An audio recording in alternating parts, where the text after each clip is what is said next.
బలరాముడు దుర్యోధనుడితో యుద్ధం చేయలేదు. బలరాముడు దుర్యోధనుడు మరియు భీముడు ఇద్దరికీ గద్దల యుద్ధంలో శిక్షణ ఇచ్చాడు. అతను కురుక్షేత్ర యుద్ధంలో తటస్థంగా ఉన్నాడు.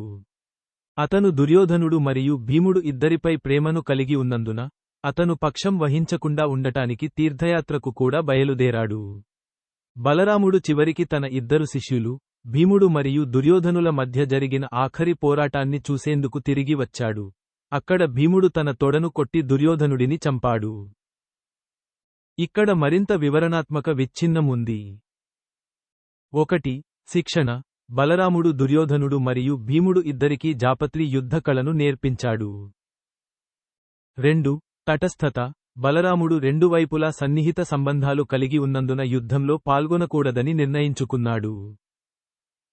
3. తీర్థయాత్ర. అతను తన మేనల్లుడు ప్రద్యుమ్నుడు మరియు ఇతర యాదవులతో సంఘర్షణను చూడకుండా తీర్థయాత్రకు వెళ్లాడు. 4. తిరిగి చూడండి.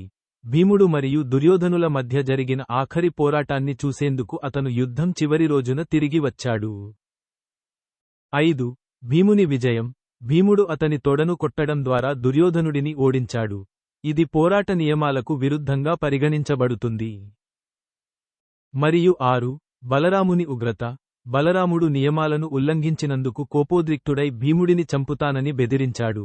అయితే కృష్ణుడు భీముని ప్రతిజ్ఞను గుర్తు చేస్తూ జోక్యం చేసుకున్నాడు.